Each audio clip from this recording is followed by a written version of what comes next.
Welcome back to Everyday Economics, the podcast that helps you learn about the economic world happening around you every day. I'm your host, Chris Krug, CEO of the 501c3 nonprofit, nonpartisan Franklin News Foundation. Everyday Economics, a production of America's Talking Network. You can subscribe to all of our podcasts at americastalking.com. To support Everyday Economics, please make a tax-deductible charitable contribution by clicking the link in the show description. Joining me, as always, my friend and colleague, Dr. Orphe Divounguy, PhD economist. And Dr. O, we are in the midst of a three-part series where we're talking about really what amounts to be the economics of a college decision.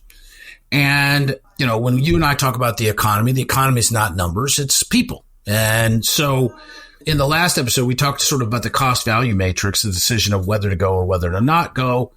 We started talking about the degrees and the values of those degrees in terms of employability in the now. And you know, I feel bad for art history majors on some level, not because that they love art or that they love history or that they've decided to pursue a career in art history, but it is probably the most picked on degree that somebody could get with regard to employment viability.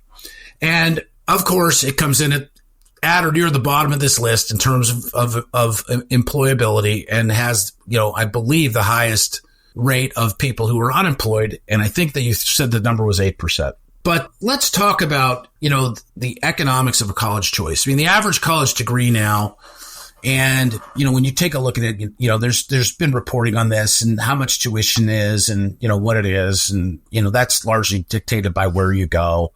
If you go to a public institution or, you know, a state-funded public-private school, you know, you're looking at something in the ballpark all in, you know, of about $40,000 a year. If you go to a private school, that number, I know my alma mater in Allegheny College in Meadville, Pennsylvania, I believe that the sticker price this year is over $70,000. And my understanding is that, you know, the elite select private schools in Chicago, where I live, you know, I'm thinking about Northwestern and specifically in the University of Chicago, that number is closer to $80,000 on a sticker price. Now, very few people pay the full sticker price, but nonetheless, you know, a degree could cost you anywhere really, you know, when you're talking about, you know, the cost of attendance, you know, your tuition, your fees, your living expenses, it's probably going to cost you somewhere in the neighborhood of, you know, $30,000 to $50,000 a year. And your degree ultimately is going to cost you somewhere between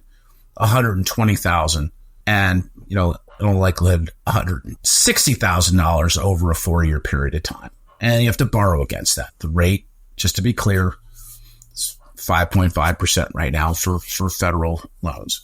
So that said, let's talk about the economics of a college choice. I think a fair amount of the conversations that you and I and others have had is about the actual decision-making process and what it is that people want to do and what they go to school for and then where they go to school.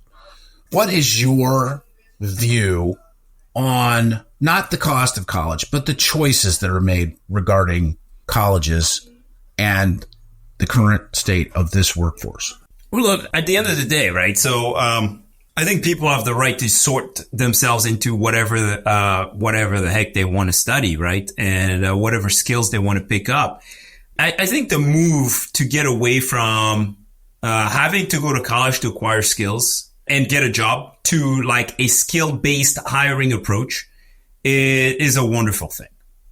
I think it's a wonderful thing. It's going to open the door for so many people who may have sorted themselves into an occupation that did not yield as high rewards as the one they would have had they been able to acquire the skills, you know, on YouTube instead of having to take on a bunch of college debt.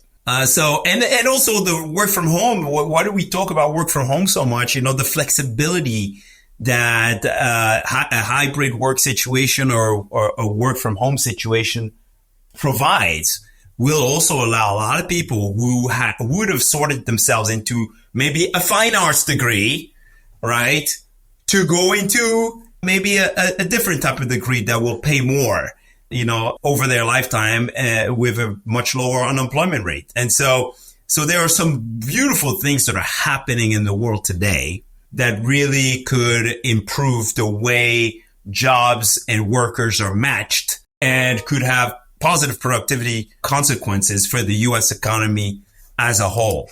And yes, of course, I think the student loan thing might actually have distorted some of those decisions in the past. We should, and thankfully we're going to get away from that. First, there's not a lot of fiscal space to continue to forgive student loan debt. And there's all these wonderful factors that I highlighted that could have a potential, a great impact, a huge impact on causing people to sort themselves into the most rewarding occupations. Let's talk about this. And forgive me for interrupting, but, we have a list and we started pulling from this list. I think you need to share the source of that. But is there a right way and a wrong way to look at the return on investment with regard to college choice? And then let's look at the people that are being rewarded in the marketplace with employment and those who are not. That's right. It's the right. How do I look at my expected labor market outcomes? Right, the unemployment rate, the likelihood that I'm going to get a job after I graduate, but also, lifetime earnings. Right, the wages that I expect to get from that skill set. Today, hopefully, it's the skill set. But in the past, it was really the college major. Right, it was like, hey, what did I study? Right, and whether or not I even learned anything from those from that time at university. But, if you want to go to where things are today in terms of college majors, liberal arts, performing arts, theology and religion, leisure and hospitality. Leisure and hospitality, we're starting to see a small uptick now. But really, those majors at the bottom, we're in a fine arts, art history, 8% unemployment rate, $41,000 starting wage, right? Which, 20 years ago would have been a fine wage. Hard to service a $40,000 college debt on a $40,000 annual income in a 10-year window. Exactly. Well, let's just compare that to the average, right? The average, the unemployment is 3.8%. So what jobs are under that line? So, yeah. So, I guess what jobs are under that line? I'm talking about the jobs that you should be thinking about if you want to maximize the value of your college degree. Well, yeah, I don't have the list on the jobs, the occupations themselves, but this is definitely something we could come back to do for our listeners. I think that's a very important topic. But when it comes to college majors, the Federal Reserve Bank of New York has a nice little thing on there that basically tells you, look, if you have studied art history, liberal arts, fine arts, history, the English language, and even mass media, right? The unemployment rate is now higher than the average unemployment rate, right? And so I think the worst by far has got to be art history and liberal arts and fine arts. And I'm not picking on those majors. It's just a reality that they have an unemployment rate that's higher than more than double the national unemployment rate. Average for college majors. Let's call it to an end there. I appreciate your thoughts as always. For Orphe Divounguy, this has been Chris Krug. Subscribe to Everyday Economics and dozens of other quality podcasts at americastalking.com.